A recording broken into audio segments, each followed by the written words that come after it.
Welcome, dear audiences.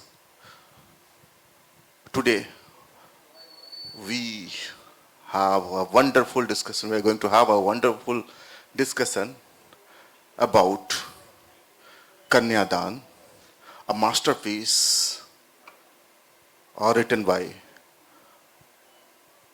luminary and extraordinary author of his time, Dr. Harimohan Jha.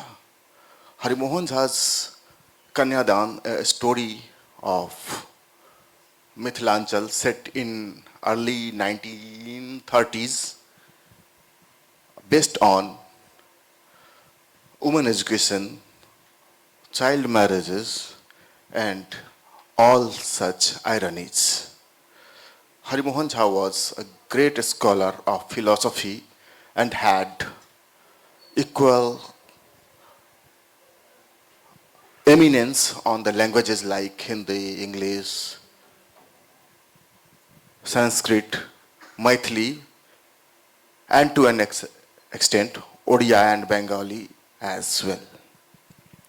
Today we have Mr. Dr. Lalit Kumar, a new age extraordinary talent, an eminent literarian, a teacher par excellence who has translated this masterpiece in English. We are going to have a wonderful, a magnificent discussion. I expect this to be. Welcome, Dr. Lalit. So my first and straight question, what drove you to pick the Kanyadan to translate into English? Please tell us a bit of the background, how it started. Thank you so much. That's a very pertinent question. When I was an MPhil student at the Department of English of Delhi University, I chanced upon an English translation of Oriya novel Chaumana Art Guntha, done as 6 acres and a third. It's an excellent translation done by Professor Jatin Kumar Nayak and some other scholars. And after reading that novel, what occurred to me was that several fascinating novels from colonial times, from Oriya, Assamese, Hindi, Bengali, and other Indian languages were available in English translation, but not even a single Maithili novel, not even a single classic Maithili novel from colonial times was translated into English. And then I took a resolve to translate this novel into English, which focuses on the theme of women empowerment, female education, and it's a trenchant critique of bride price and certain evil practices that existed in society back then. And later I did my PhD from Delhi University, started teaching there at the Department of English, Deen Dayal Upadhyaya College, and there is a joke quite popular among English teachers and students that the way doctors conduct ECG test on the heart patients, Delhi University teachers and students conduct CCG test on the textbooks that they teach.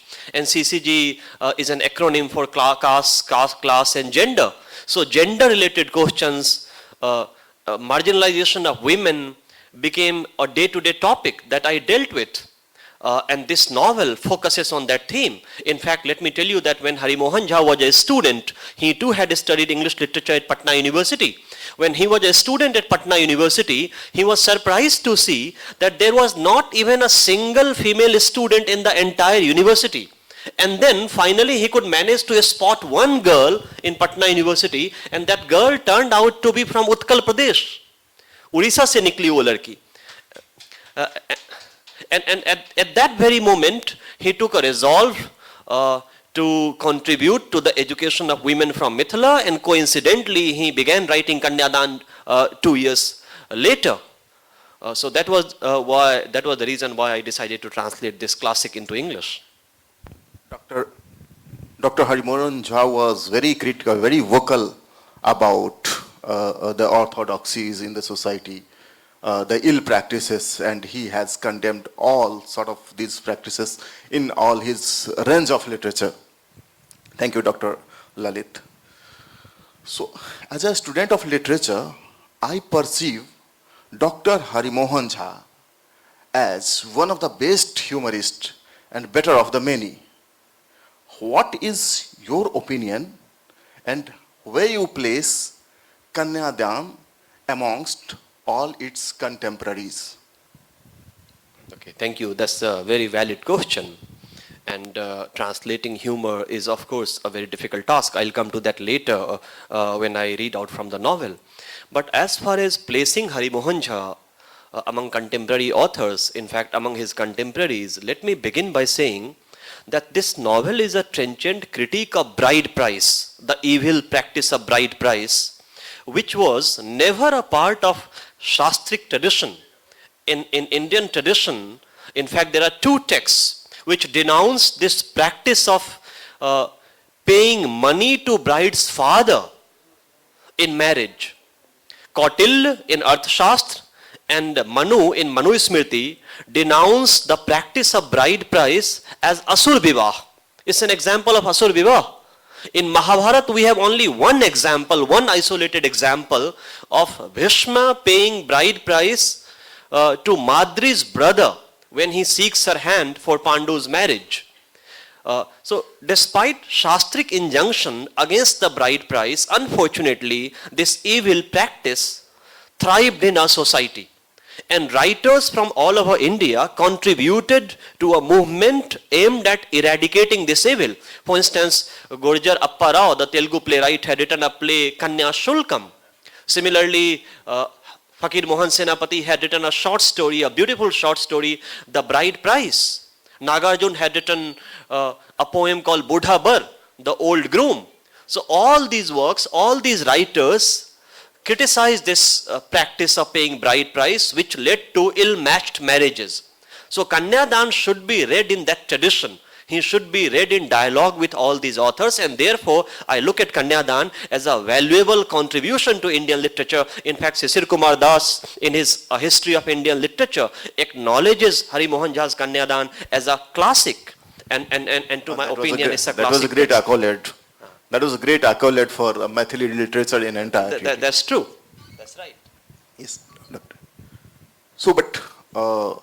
So these are the classics written in early 19th century, or sorry, 20th centuries, right? How you differentiate Kanyadan amongst the others? What is your take?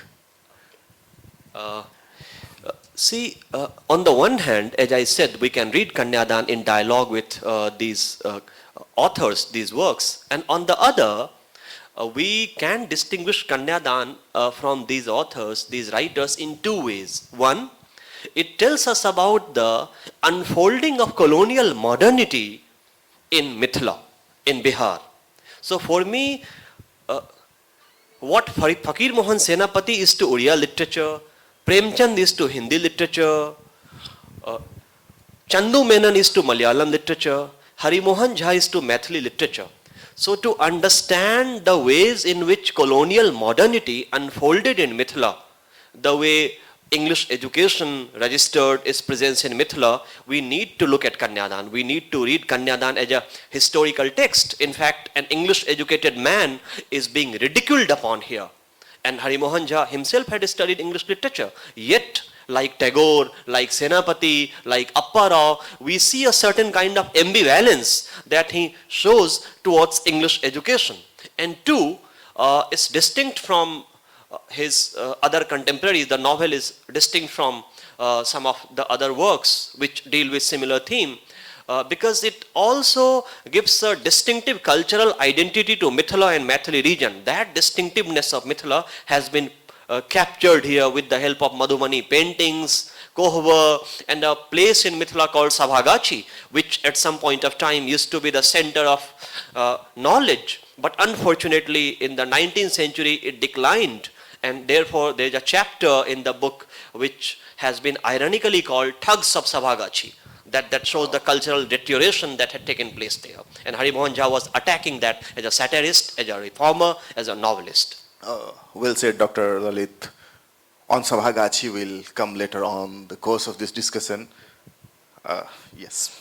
So actually, I intended to find out how different Kanyadan was from its contemporary, and you defined it well.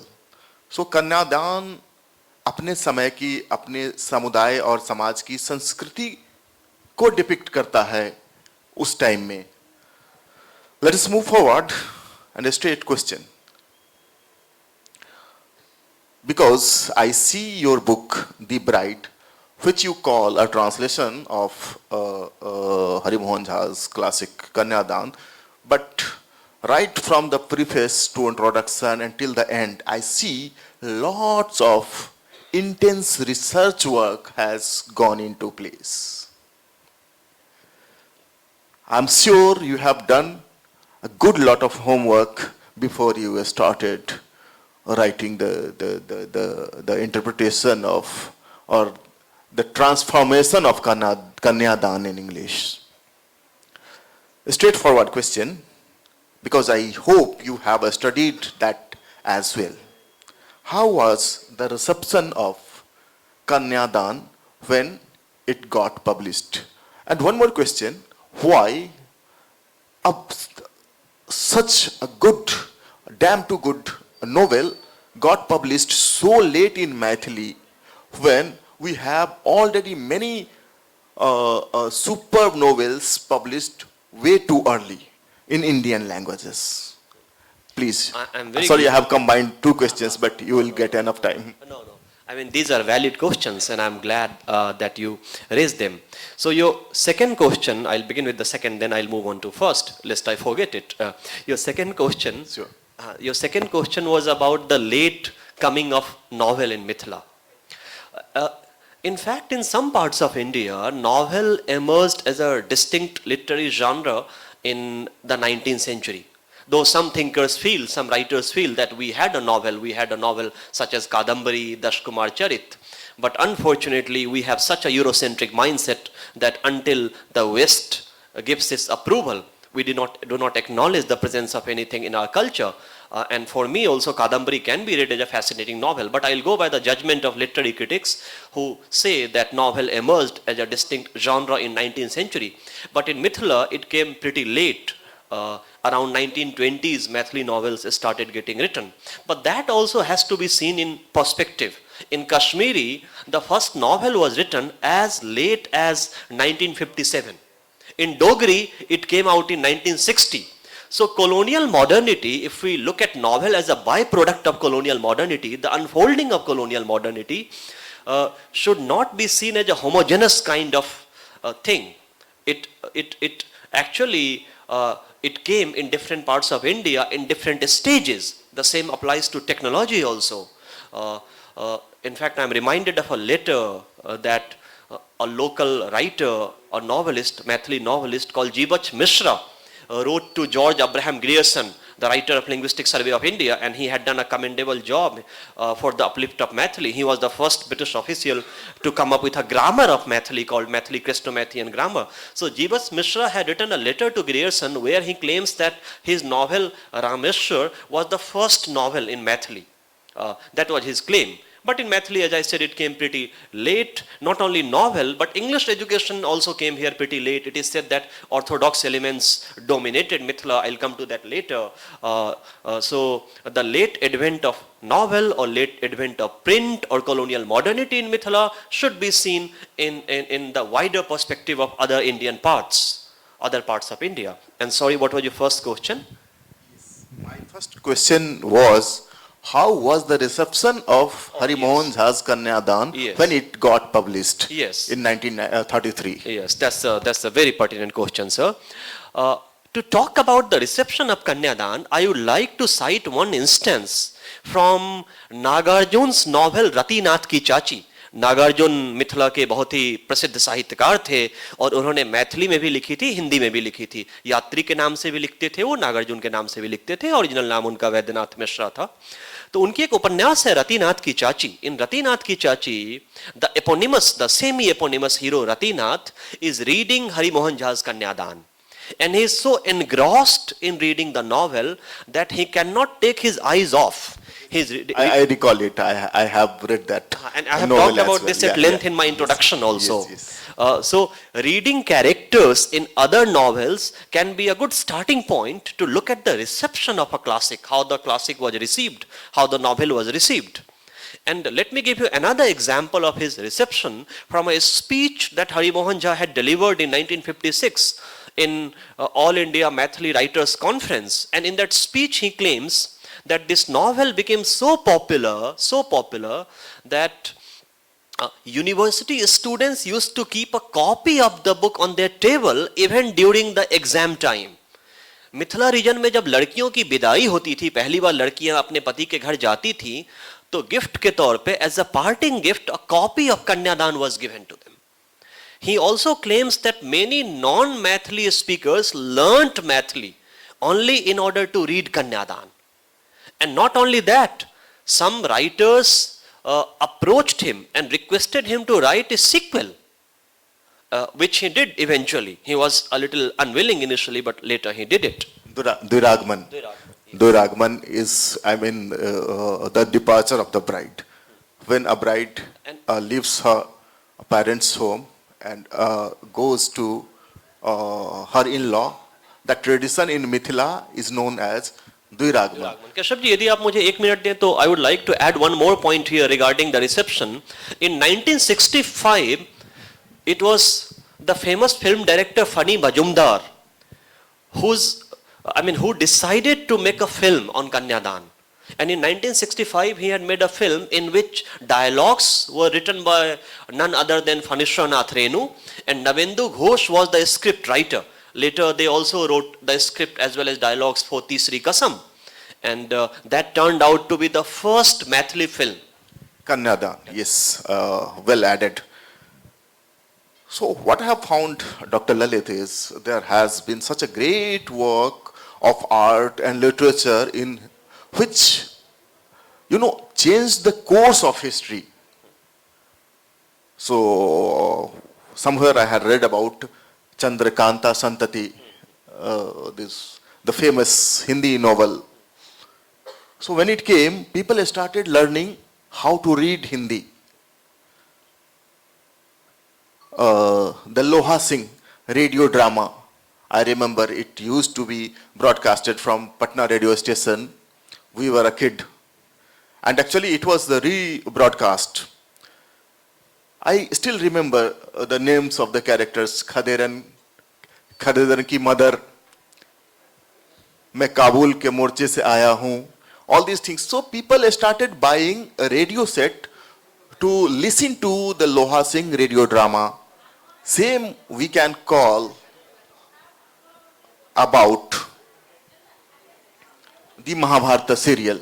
People started buying TV sets and learning Hindi beyond Hindi heartlands as well.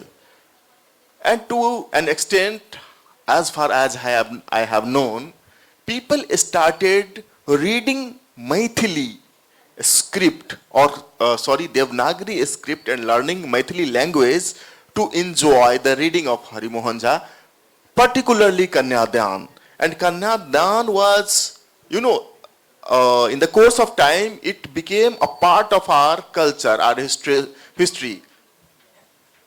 In this Duragman ceremony, parents used to gift Kanyadan book to their daughters. So was the influence of Kanyadan. One more thing, now I am just bringing you direct to your, the matter of your book. So what I have found is like Charles Dickens in English, especially a scene of London life and Oliver's twist. In Dickens' book, what I found is the characters of his stories. It brings another story. It has all the characters have got a background. And same thing I found with Shiv Pujan Sahai in Hindi and Harimohan Jha in Maithili.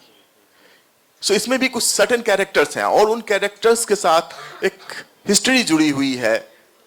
फुचुक रानी, ढुलमुल, kaki, dhulmul, sorry, I'm not able to recall it. Puchukrani, dhulmul kaki. So dhulmul is unstable. There is a character in Harimohan Jha's Kanyadan, dhulmul kaki. Puchukrani, puchka, जो हम लोग पानी पूरी खाते हैं. So I mean, someone who gets elated, excited in over a little things also. Puchukrani. In fact, जो नमोनाथ Jha character है आपके book, I mean Harimohan Jha के बुक में जो उस चाइल्ड मैरिज को प्रोसीड करवाते हैं, तो सही से मंत्र उच्चारण नहीं करता. Actually he is stammering while he is proceeding the rituals of the marriage. So how do you observe it? आपको कैसा लग रहा है, मतलब किस तरह से आपने उसको कैरी किया है? Thank you for asking this question. As a student of literature, I would like to look at this question in the wider perspective, in the light of another question. How do writers name their characters? आखिर writers अपने characters का नाम कहाँ से चुनते हैं, कैसे रखते हैं? And what I have found out is that they name their characters in two ways. Either they pick up characters from day-to-day life, something that Harimohan Jha does here. There's a character Lal Kaka, Lal Kaki. In every village of Mithila you will find a Lal Kaka. In every village of Mithila you will find a Lal Kaki. And in fact, the female protagonist of this novel, Buchi Dai, in every family of Mithila you will find one Buchi Dai, literally or metaphorically. Yeah, that's so true.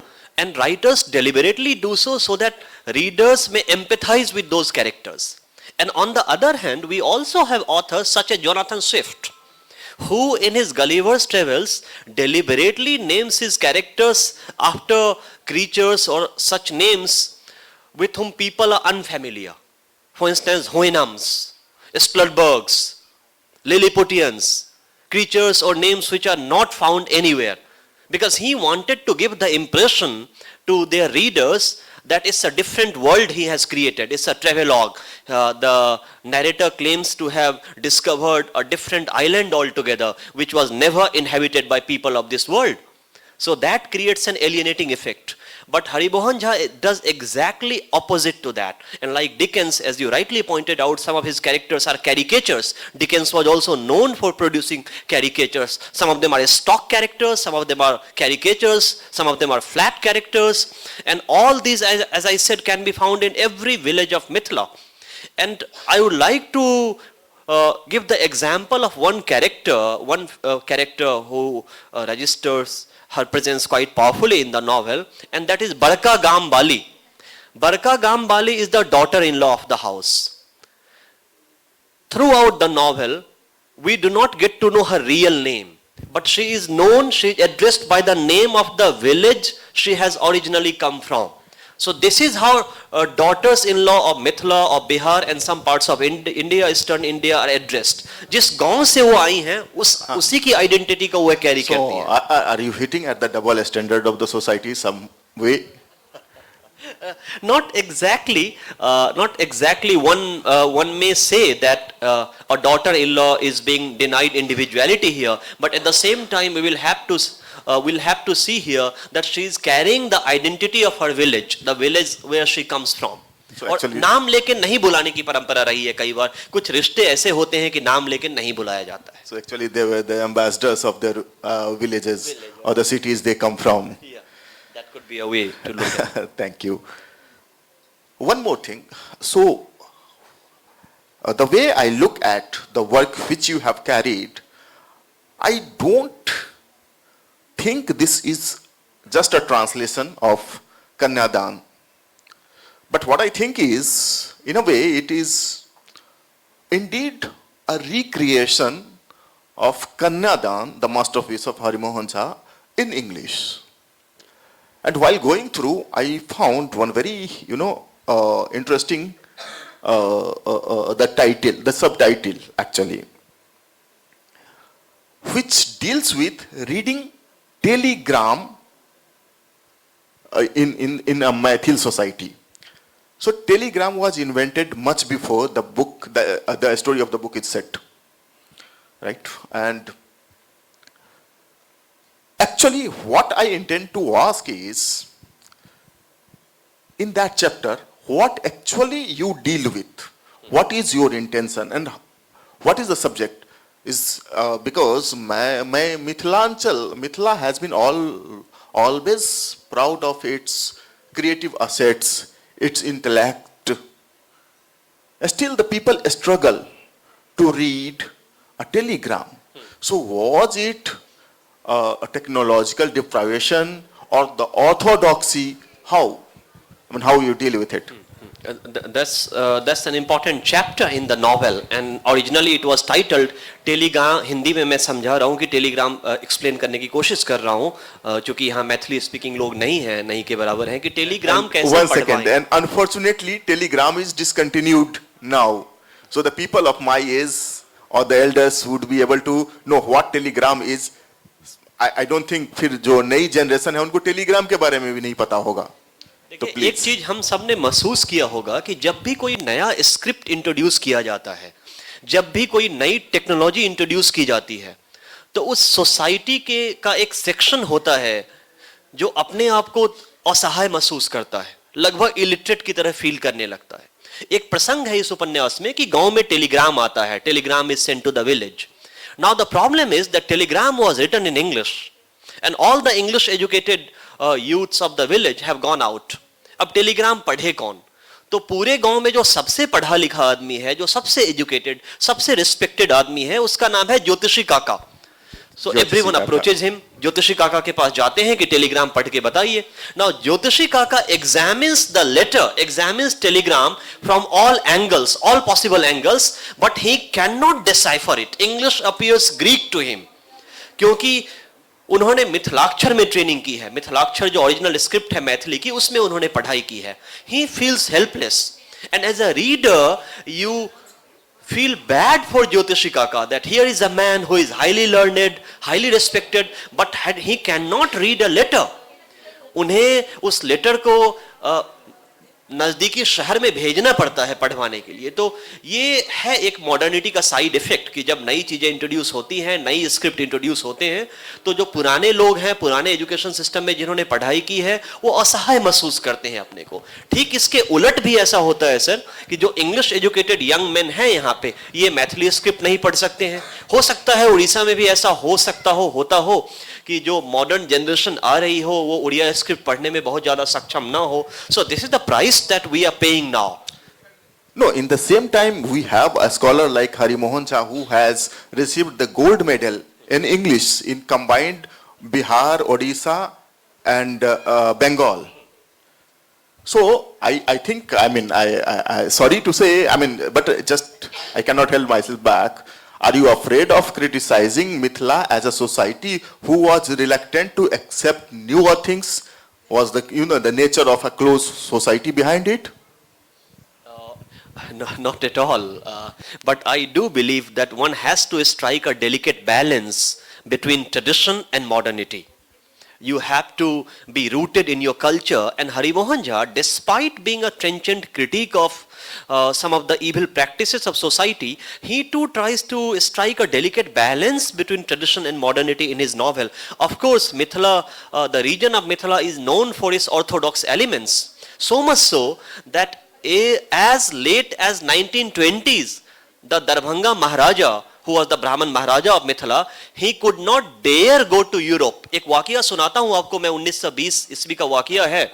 उनके Irish doctor थे, उन्होंने दरभंगा महाराज को कहा था कि आपको skin की कुछ प्रॉब्लम है, आपको यूरोप जाना होगा, वहाँ कुछ हॉट वाटर स्प्रिंग्स में स्नान करना होगा, वहीं रहना होगा. तो उन्होंने 10,000 रुपए दिए, एक स्टीमर बुक किया जाने के लिए Europe. But his courage failed him the day he was supposed to catch a train for Bombay from where a steamer would have left for Europe. क्योंकि उन्हें यह डर सता रहा था कि मेरे चाचा को, समाज के कंजर्वेटिव लोगों को यदि पता चल जाएगा कि मैंने समुद्र यात्रा की है, समुद्र पार किया है, तो मेरा क्या हश्र होगा. और जब सेकेंड राउंड टेबल कॉन्फ्रेंस हो रहा था around 1932, the Maharaja of Darbhanga, he summoned his strength once more and went to attend it in London. But you will be surprised to know that as late as 1930s when he came back, he was excommunicated.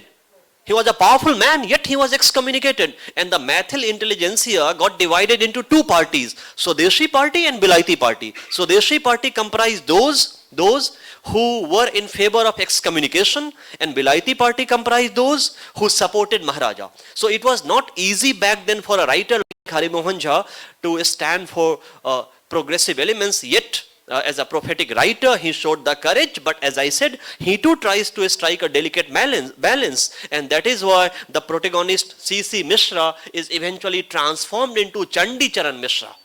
He loves to be addressed, the protagonist loves to be addressed as C.C. Mishra. He is an anglicized young man. Thank you. So, with the name C.C. Mishra, I recall the humor part of it. Harimohan Jha, as I had said, while beginning this discussion, is a great humorist of all time, I would say. So, let's have some humorous part of this story. You know, humor is all over. They spread it across his the huge range of Harimohan Jha's writing. इसमें भी बहुत सारे मजेदार हिस्से हैं जो चुटीले हैं, व्यंग्यात्मक हैं. एक दो बातें जो आप कोट करना चाहेंगे in with the reference of this book, इसके ह्यूमर को आप कैसे प्रस्तुत करना चाहते हैं? कुछ बाकियां सुनाइए किताब से. जी बिल्कुल. As I said earlier, what Fakir Mohan Senapati is to Oriya literature, Harimohan Jha is to Maithili literature.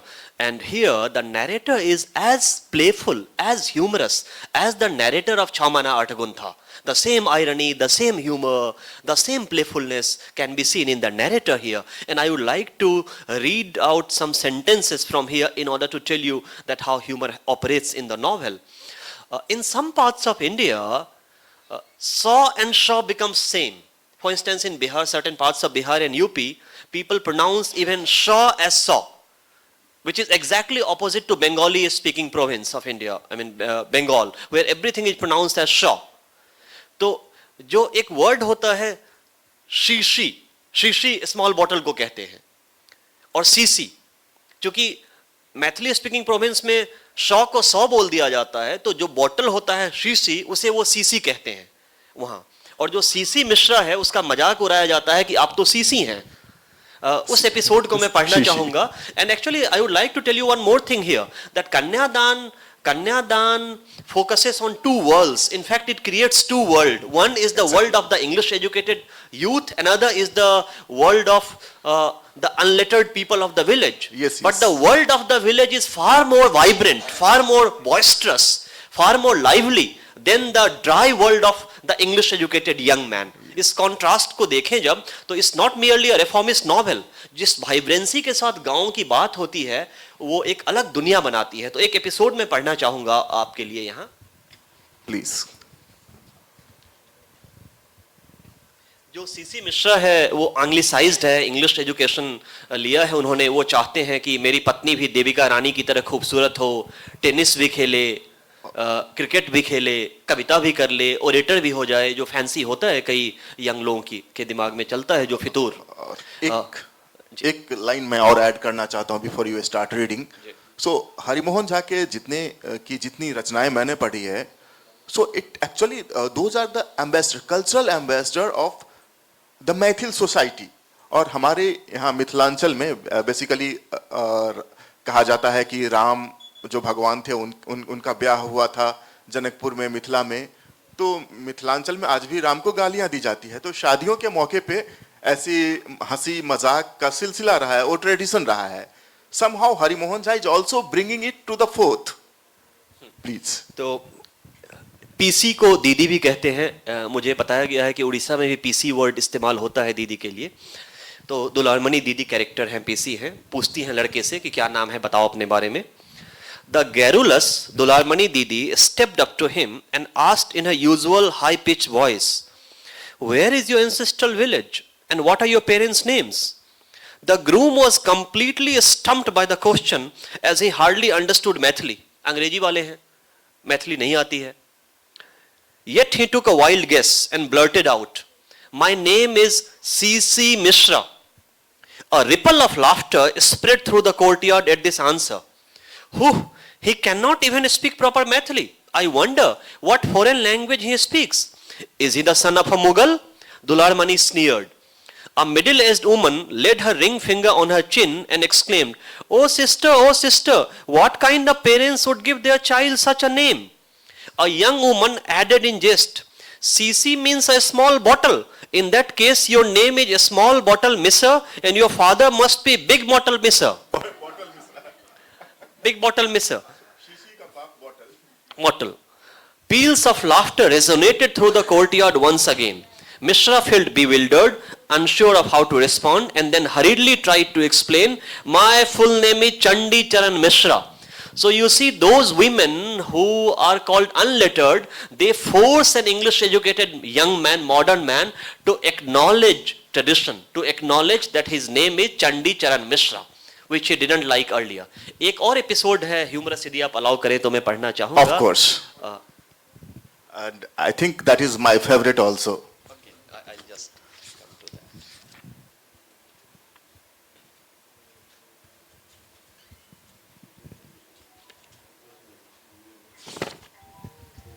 मैंने कन्या शुल्कम की बात की थी, ब्राइड प्राइस की बात की थी कि लड़कियों को कई बार बेचा जाता था ब्राइड प्राइस के नाम पे पैसे देके. तो एक मैरिज मार्केट की तरह है सभागाछी. वहाँ कुछ लोग होते हैं जो मीडिएटर हैं, ठग लेते हैं लड़की वालों को, लड़के वालों को. उनके साथ क्या कॉन्वर्सेशन हो रहा है उस एपिसोड के बारे में बात है यहाँ पे. दो लोग आए हैं मैरिज मार्केट में लड़की अपनी बेटी के लिए लड़का ढूंढने, और जो घटक है, जो मैच मेकर है, उसका नाम है टुन्नी झा. उससे बात हो रही है. Both of them walked up to Tunni again and said, our family considers it improper to take money from the groom. They are against paying bride price. We want a slightly more suitable boy. We cannot spend a fortune, but we won't hesitate to part with, let's say, 10 rupees. And then look at the response of the matchmaker. Tunni's jaw dropped in amazement and his mouth opened as wide as a crack in the parched earth during a severe drought. Oh, exalted one, why didn't you tell me this beforehand? He asked, salivating. Here at Sabhagachi, we receive all sorts of marriage proposals.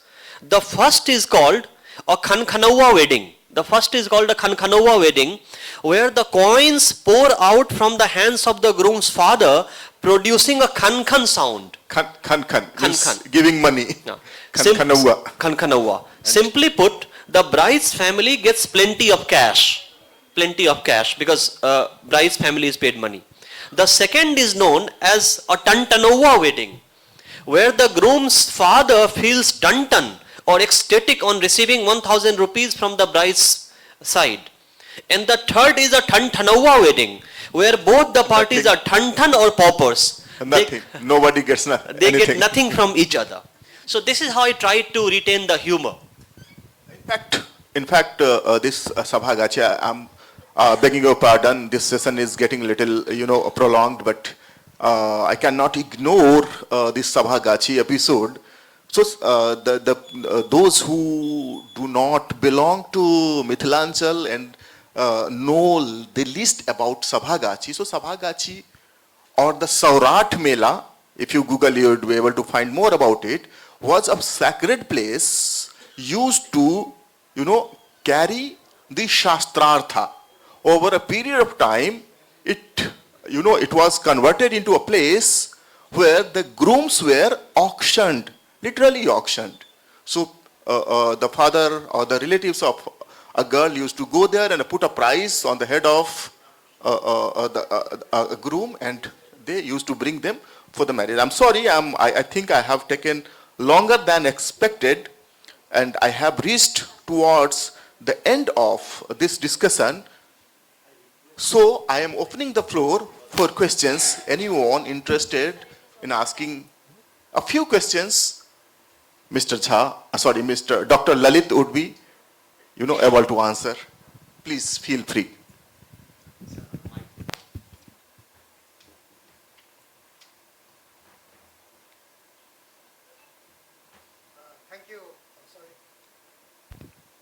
Thank you, Professor Saab. A really very, very entertaining and very educating experience for us. I'll just ask a very small question. What do you think is the contemporary relevance of this great epic work?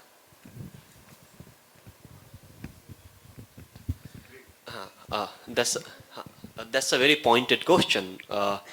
One, it promotes female education. We still have some sections, some places where we need to work towards the empowerment of women, towards educating women. As I said, that modernity operates at different levels, in different parts of the world. So it's a strong indictment of all those forces which discriminate against women. It makes a pitch for the empowerment of women. And two, as I said, that non-Maithil world also should know about what happened when printing press was introduced, when print culture came, when modern education was introduced, in what ways traditional things underwent changes in the Mithila region of Bihar. So as I said at the outset of my presentation, sir, that from Oriya, Hindi, Bengali, Assamese, a lot of English novels from that period have been translated. So those who cannot read those novels in original have access to them. But from the Mithila region, there was not even a single novel in English translation. And that prompted me to take up this work. Thank you so much. Now, this novel, Harimohan, he brings the question of Kanyadan, the condition of women. But what is the condition of Dalits, for example, and what is the reflection on that?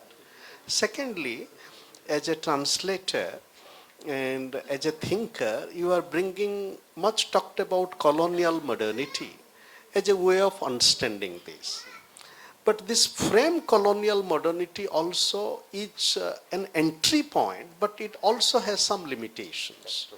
Because colonial modernity does not really understand the dynamics of tradition as a dynamic process. And my final query is, your cross-referencing is very deeply insightful. Fakir Mahan, Harimohan and Premchand. And whether they knew each other, they read each other's work, one thing. If not, what is the task of a translator of critic today?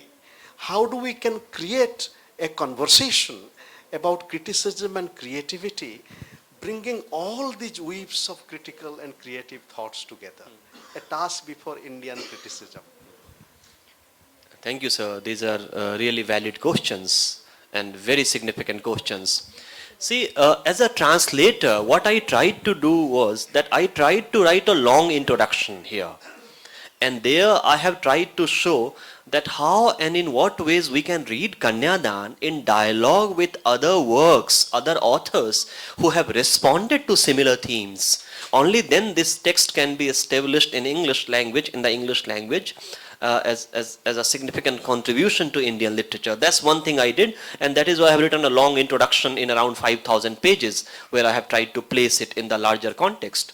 And I agree the point that you made about colonial modernity, that there are certain limitations. We often either celebrate colonial modernity or we denounce it. But any understanding of Indian history or literary history of India is incomplete until we look at it in terms of three-tier stage. First, what happened before the coming of colonialism? We need to look at pre-colonial culture, pre-colonial mode of circulation of knowledge, pre-colonial modes of education, and then what happened exactly when colonialism came, and what happened after colonialism. So we need to look at these three historical stages. And in some cases, sir, colonial modernity turned out to be disabling also, detrimental to the existence of local languages, culture. For instance, Maithili, prior to the advent of colonial modernity, was seen as a language which appealed to people cutting across caste, class and gender. George Abraham Grierson had compiled the first book of Maithili literature in 1880 as Maithili Christomathi, and there he cites the examples of Maithili spoken by Muslims, women, tribals, Dalits. You talked about Dalits, but somehow in the 19th century, gradually Maithili started getting associated with the upper caste. But I am glad now that stereotypical representation of Maithili has been broken. Recently, Jagdish Prasad Mandal, who belongs to the so-called lower caste, he as a Maithili author won the Sahitya Academy Award for writing a Maithili novel called Pangu. So these are the things happening in Maithili. Taran Biyogi ji is writing in Maithili, Subhash Yadav is writing in Maithili. So several people who belong to the margins of society, they are writing in Maithili. And it breaks the myth that it is a language of upper caste.